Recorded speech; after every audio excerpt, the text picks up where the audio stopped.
Yep, this is it. For Alex Gonzalez, Pays the bills. this is his livelihood. 2 60-inch mowers. So when his truck, trailer, and all of his lawn care equipment were stolen last month, They stole all my lawnmowers, all my 2-cycle stuff, the weed eaters, the edgers, the blowers. he panicked. It's a cutthroat business. If you're not there on a certain day that you tell your customers are going to be there, they look for someone else. Police found his truck and trailer in Miami, but all of the equipment was gone. Yeah, right here is where they cut off. And his catalytic converters on the truck Yeah, there's one here were missing. and there's one on the other side. Yeah, from Miami to Lake Worth, that's where I found my truck. That's what it sounded like. It all cost him about 65 grand to replace everything. Basically lost everything, and then I'm back to square one now. Catalytic converter thefts more than tripled nationwide between 2020 and 2021, with over 65,000 cases. When they sell them, they go for anywhere from $75 to probably about $400 or $500 on the market. Ron Katz says at his Midas shop in West Palm Beach, they've already serviced 6 vehicles with missing catalytic converters This big can? just this week. They're now installing cages, like this one, around the converter to help keep thieves away. They have precious metals in them, so what's happened, they're worth some money on the black market, as I'll call it. The problem is, this is so easy to do. Criminals use a saw like this one, and they cut it right off the car. Kat says it only takes 30 seconds. And what they're doing now is they're going after vans, commercial vans, because they sit higher, so it's a lot easier for them to get under and saw them off. From under the car Well, off of the sales floor, it's pretty easy because the stores are pretty busy. to inside the store. More than usual, for sure. Joe DePasquale, who works for AutoZone, says criminals are targeting pretty much everything car-related right now. So they'll put their hands on anything that they know they can turn around and flip. Tools are one of the things that go very quickly. They're expensive. Something Gonzalez knows well. They love to take these. He's been busy recouping what he lost. On to the next one. I'm Contact 5 consumer investigator Jessica Bruno, WPTV, News Channel 5. 67 in the 45 in the middle lane. Speed, All day, every day. more drivers. More people move in and it's just more traffic, and it does get worse, and the cars are getting faster. Young drivers. You know, when you're younger, you feel like you're invincible and you can do whatever you want. And unfortunately, sometimes it takes a crash for them to realize. For deputies with the motor unit, So that Jeep is going, it's a daily battle. was going 60 right through there, which is 15 over. The speeding doesn't go unnoticed here. Believe me, I'm on the road a lot, and I see these kids driving really fast. Oh, way too fast. People are driving way too fast. You can tell they're driving, and then all of a sudden you see the headlights go down because they're hitting the brakes. A renewed focus after responding to this week's tragedy, a career low for this deputy. In just recent day, we just had we had 4 fatalities in the county. That's definitely at the very, very top. Clocking speeds. 30, 40, 50 overs. On Kenner Highway, I've gotten all the way up to 92 in the 45. This mailer was born from speeds like that. The Sheriff's Office sends it directly to all new drivers in Martin County. It's part of a larger initiative to stop speeding. We cannot ticket our way out of the situation. What we need is broad cooperation from the community and collectively slow down. Slowing down now met with upping enforcement. The sheriff says Monday will bring a high-intense traffic enforcement Inside lane. along US 1.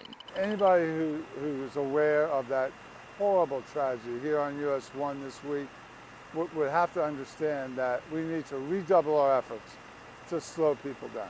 Got 61 in the middle lane. In Martin County, It's a continuous battle to try to slow people down. Tori Dunnan, WPTV News Channel 5.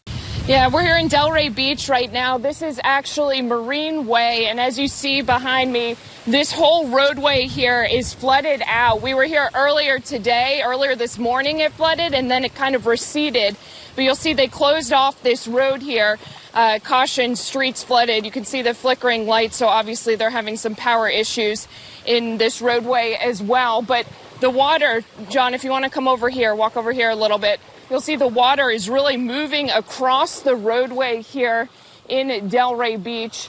The boats here on this waterway, people were telling us that they were going to stay there for the storm. They weren't sure how bad it was going to get as far as the flooding goes. But really the main flooding right here in this area seems to be in front of these homes here. The roads are impassable. And I will tell you, pretty much recently, I would say in about the past hour or so, the winds started picking up a little bit here in Delray Beach. We were in Boynton Beach earlier.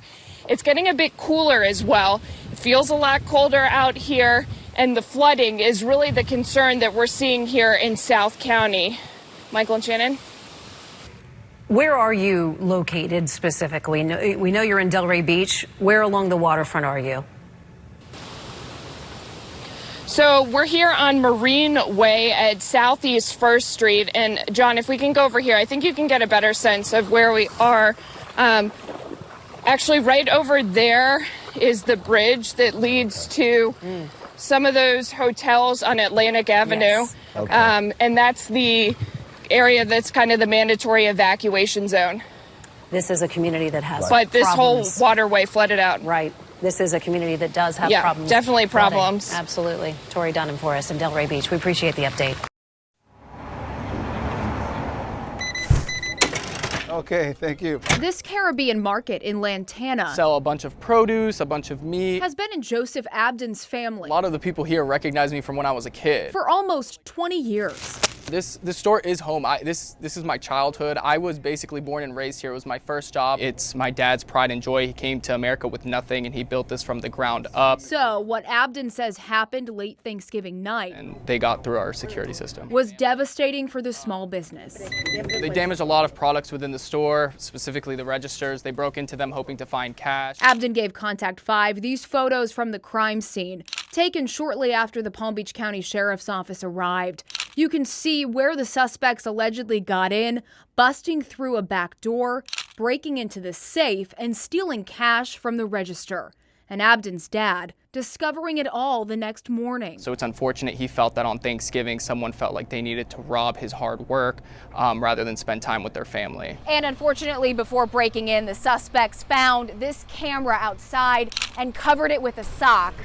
And then once inside, they destroyed the entire security system, according to the victim. More often than not, if a family comes or they can't afford groceries, we will cover it. The family business will send them on their way. How are you? Good? And Abden says because they've received so much support from the community in the days following the robbery, This is the gift for the holiday. they gave away free groceries to some customers on Monday to say thanks, while they wait for PBSO to find whoever did this. The love and support that we've been met post the robbery, we've been doing it a little bit more in the name of the holiday season and to give back since the community has been so supportive and people have been, helping us and trying to fundraise. It's been amazing. I'm Contact 5 consumer investigator Jessica Bruno, WPTV, News Channel 5. All the infrastructure is destroyed. This is my sister's car. The all-around post-Ian So tour. now they're trying to fix the underside of the building. Terra Mar High Rise on Fort Myers Beach. Just repaired the building over the last year.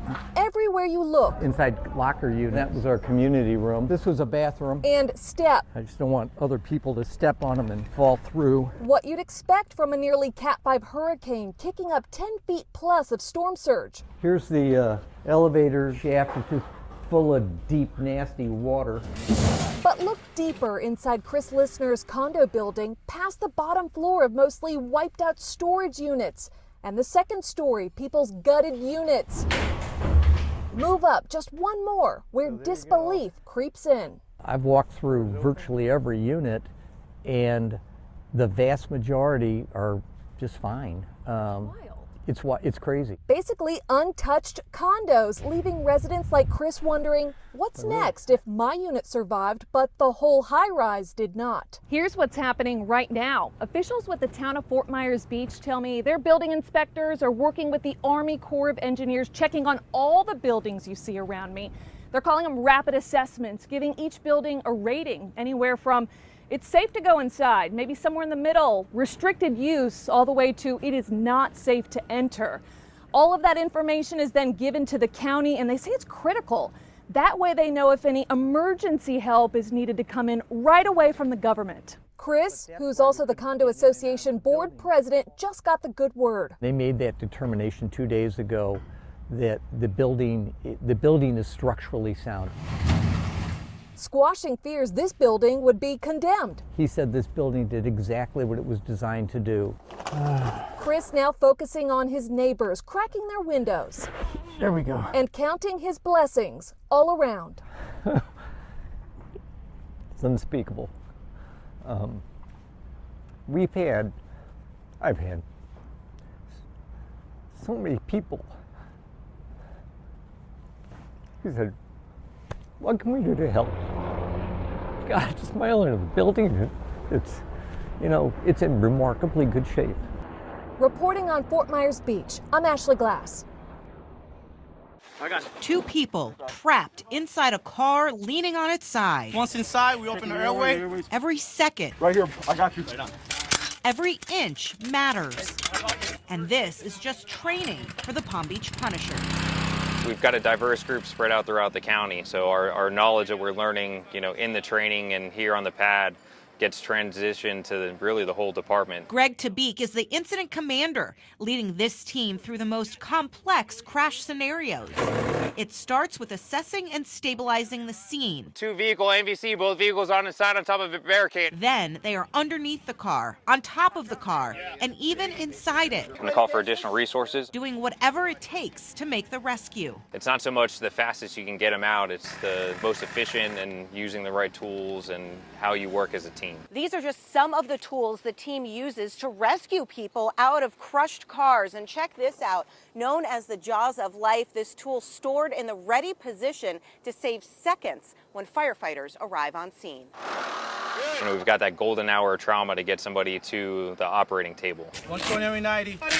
The Punishers are the most highly trained in the department, responding to some of the most challenging calls, like last week's bus crash on the first day of school. One of our team members was the guy in the car making all the cuts. And I can tell you, if it wasn't for him, I don't know that guy would have been out of the vehicle as quick as he was. Knowing that guy's out here practicing with us, multiple times a week, it definitely pays off. And now these firefighters are taking their skills overseas to the World Rescue Challenge in Luxembourg, the only team representing the United States. We're training now that we want to go out and bring home that first place trophy. With that goal in their minds, they continue to train moment by moment, piece by piece. So overall, the competition's fun, the competitive nature of it's fun, but at the end of the day, we're making each other better for the citizens and visitors that come through Palm Beach County. Stephanie Suskind, Wptv. Time. News Channel 5. I went underwater and see what it was. Make no mistake. I'm fine. 10-year-old Jasmine Carney is one brave, cool kid. I fought a shark and won. You heard that right. Just 48 hours ago, a shark coming right at Jasmine at Hobe Sound Beach. What did you see? What did you hear? Something grabbed me, so I'm like, don't you touch me. It looked pretty big, and it was gray. It hurt, so I'm like, kick it, run away. She's just cool. I was amazed. She came running up that beach, screaming, Nana, Nana, something bit me, something bit me. And I saw all the blood. I went and got a lifeguard. Jasmine flying by chopper to Palm Beach Children's Hospital at St. Mary's. Shark bite coming over. Stunning her surgeon. Well, she was very positive from the get-go. Why? Shark, why? A little girl so collected even with a badly beat up foot. There's a piece missing. It's about this big. Luckily for her, this was the only location that she was beaten. We asked young Jasmine how she's managing to keep calm all this time. This is kind of my favorite one. Busting out her camera roll. To answer that, she'd like everyone to meet her 6-year-old brother, Jackson. He's pretty curious, so I might as well stay calm because I know he wouldn't want me to be scared because he's the best little brother in the world. Better add another attribute. That's one sweet sibling, brave and cool kid. Hi. Fairways, beaches, and mansions. This is the Palm Beach County most people recognize. But about 40 miles west of the coast. What is it like living here? It's like living in a third world country. It's a much different story. Don't nobody care about nobody over here. Some of these people don't have no voice. Well, it's kind of real feeling the grave. At 104 years old, I think I'm doing pretty good with my life. Getting around on my own, cooking my food. Carrie Priester, how many grandchildren in total do you have? I can't count. Oh, there's so many. Has nearly seen it all. Go to catch a bus, you had to sit on the back of the bus. The great-grandmother, 5 times over, great-grandmama, the fifth one. has called the Glades and its fertile soil home Pick beans. For most of her life. To tomatoes. Since 1930. Sought out cabbage, cut cabbage, stacked grass, all of that. I did all of that on the muck. These agriculturally abundant lands worked by people like Priester sprout sugarcane, vegetables, and hardship for some. A drive through Belglade helps to peel back the layers of poverty that envelop parts of this community. How do they allow people to live in some of these conditions? That's a good question. How do they do it? Robert Love calls himself an activist for the Glades. You come to that point where you let people live in these kind of conditions long enough, they get comfortable with it. And now people comfortable living like this. Numbers from the United States Census Bureau for Belglade, Pahokee, and South Bay tell a somber story for some people. Poverty touches 27 to 40% of the roughly 27,000 residents. In some cases, that's more than 3 times the county average of 11%. The median household income across Palm Beach County is $70,000, but in the Glades, it ranges from $28,000 to $40,000. This is a little hangout spot where we play domino and enjoy ourselves. Hopeton Bailey has been a Glades resident. Life been good here for me. For more than 3 decades. And I can speak for others too, as well. Belglade is not normally like how you see this is here. You have to go out around the place and you could see a whole lot different. Thank you. But here, on this corner, reminders of the challenges are just about everywhere you look. Look at that tree right there. You know how many months it been fall and broken there? And nobody as working in the city comes around and recognize that this needs to be cut up and removed. It just stink out here. Here in South Bay, on this day, it's more than trees. Look at the way we living. Do we look like we living good over here?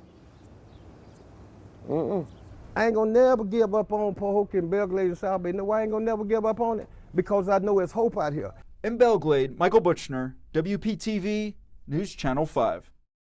I never expected any of this. Nobody wants to live like this. Nobody should live like this. I wake up in pain and I cry it out and I have a smile on my face when I go to work.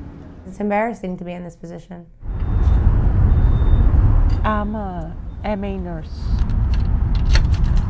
We met this mother. I've been working and trying to, stay above water. As she left work. Right now is a fight for survival. Her SUV. It's heartbreaking.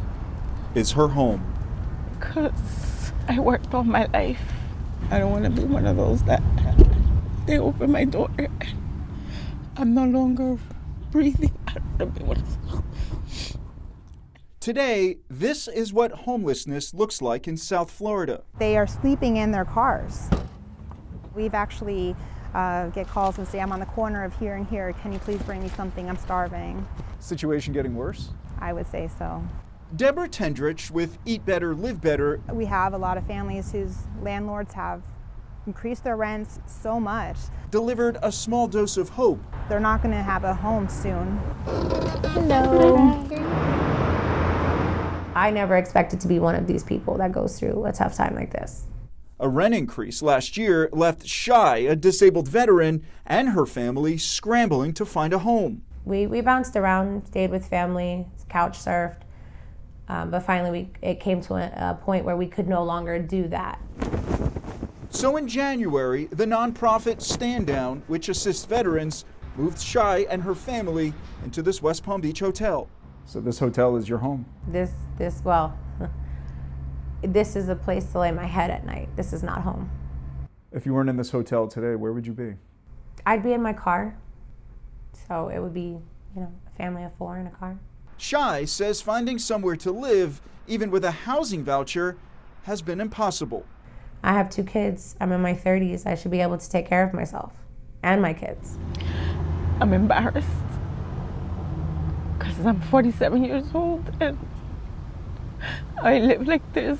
This mother told me her problem started late last year. I could barely afford the $1,800, and then to raise my rent $3,500 was like, they knew I couldn't afford it. 6 months later, she says she's stuck. They want you to make 3 times the rent. They want you to have a renter's insurance. They want you to have a credit score of 700. And still homeless. It destroyed me really bad. Spending sleepless nights parked at gas stations. Sometimes I go like a day without eating or 2 days. I can't keep up with everything.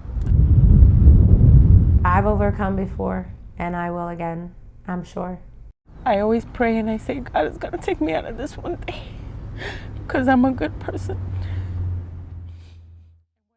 A point-in-time count revealed more than 1,500 homeless people living here in Palm Beach County in 2020. New and updated numbers are expected to be released soon. If you're in need of assistance, you could head to our website at wptv.com. Michael Butchner, WPTV News Channel 5. Systematically, heads down, tools up, they carve the Abacoa greenery like a choreographed dance. Under that unforgiving Florida sun, impact landscapers keep things moving like this every week. Until that is, they hit that one stretch of homes. Go get my truck. You want to show them how the truck works? Yay. Before he even hit 2, Where's the lawn man? little Hudson Vonk Follow them down the street.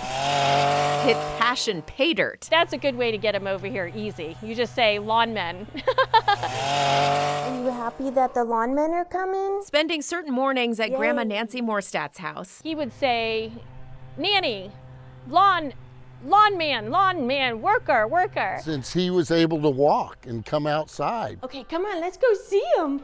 Let's go see. This now 2.5-year-old. Let's get your leaf blower. Okay, you ready? Has his own set of gear. And we could not get him in the front door because he would want his tools back and forth. Look at that. And a new set of fans. Hudson, yeah.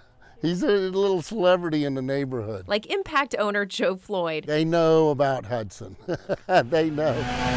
Who can't help himself from bringing Hudson. That was so enjoyable watching that little guy. He loves it. It's awesome. You got a lawn shirt. Yet another set of gear. Yeah. Just like his heroes. Maybe when he gets old enough, we'll hire him. Summer job. It's just so nice that they're so great with it. These are nice men, right? Bye, yay! Aww.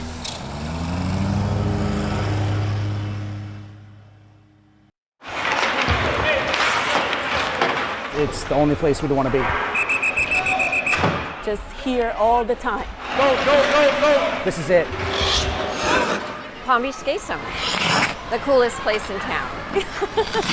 I'm a skate mom. And a hockey dad and a hockey family. Figure skating. I like to play hockey. Skate Zone's always been known for its very family-oriented atmosphere. We have our summer camps. We have a figure skating camp. And then our regular hockey camp. Now wheels! Attaboy! Public skating. We're busy. It's fast-paced, fun tricks. There's like always something more to learn. They enjoy it, and if they enjoy something, then I enjoy it. It makes me feel like happy. Jack, as soon as you get that puck, start moving your feet. We just have a blast coming here to the rink and watching our son play hockey. I don't know what I would do without it. The place is fantastic. The staff is phenomenal. The facility's great. First, we didn't believe it. I mean, we couldn't believe that something that massive happened. So it was a little after 2 in the morning. The flames are about 40 feet behind the building. Well, your heart sinks. Then we just threw the phone down, jumped in the car, and came. The next 24 hours were tough, but you just worked through it. There was smoke covering that rink. Everything was like cautioned off. We set up Our office is under a tent outside for a week.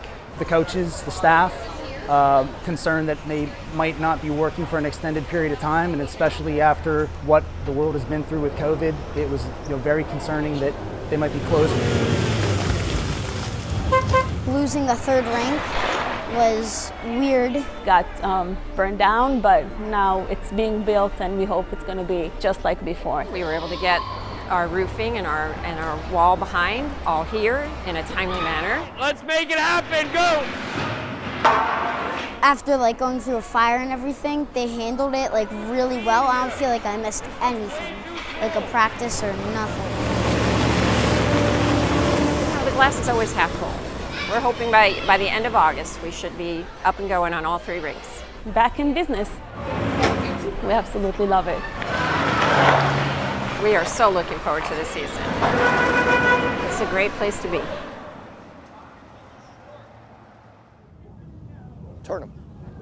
Ah, see, that's body. Try to keep up with him Did you see the tee after you hit the ball? as he moves from child to child, Make sure today that you give me energy, okay? swing to swing, That you must learn to stay grounded. and pegs that one thing with each that needs a little extra focus. Coach Glenn Beaver Now, do you feel like you're turning your hands? is shaping the future of golf Take it to the top and stop. through about 100 students a week. It just feels so good when you know that you actually did something right.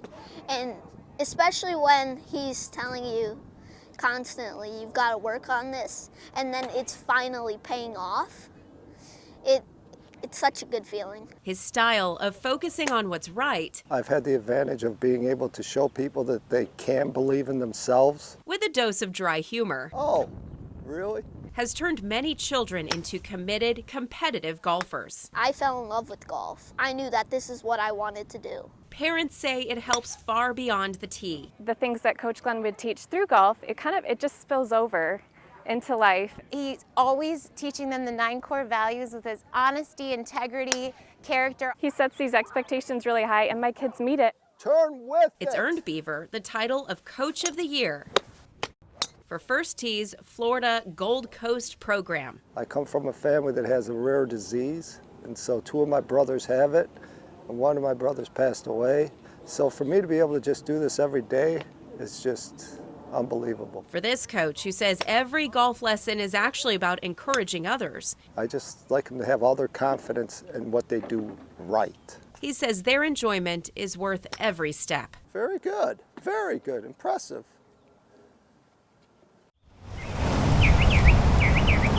First thing we're going to do today is we're going to do a quick little countdown, and this is just going to help warm us up a little bit. 7, 6, 5, 4, 3, 2, 1. We're at Goodwill Academy today. 6, 5, 4, 3, 2, 1. And what I do is I come here every other Friday and I teach improv to the students here.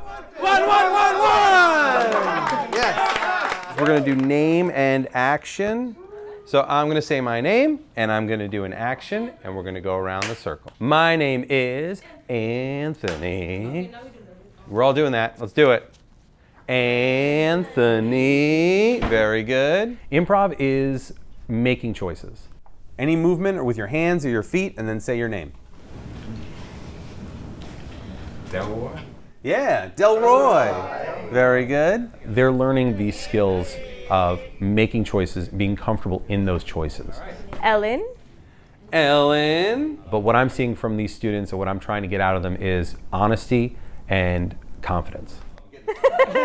Yay! We are a public charter school that serves young adults with developmental disabilities. I'm going to get 4 volunteers. I wanted to find a way to help my students communicate with each other through something other than just regular conversational, verbal communication. I'm going to get in this car and I'm going to pick up hitchhikers one at a time. All of the games that I play with the students, each person who gets in the car is going to have a different emotion, are designed to teach a lesson. So the game teaches the lesson. Oh, yeah!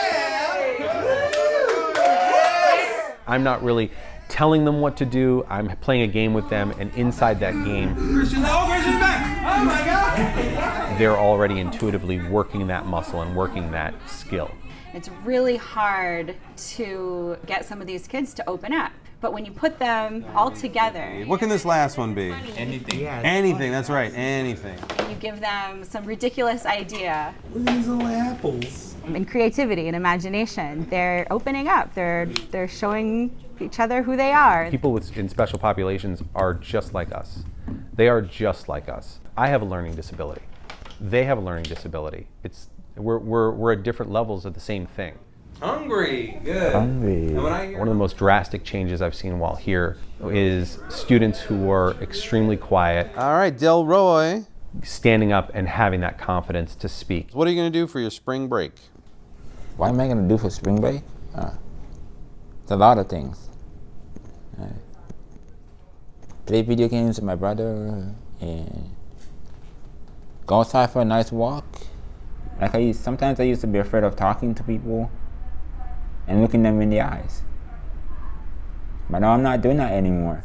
People, us with disabilities, it's very hard. But he's the one who shows us, hey, you can do this. It's the bat suit. Well, you don't want the bat suit? Damn it. My dream is to work at Walmart. Yeah? It's all amazing. I just love it. Jamal? No. It makes me feel really good. It makes me feel like I'm doing something worthwhile with my life. Good job. Round of applause. Very nice work, everybody. All right.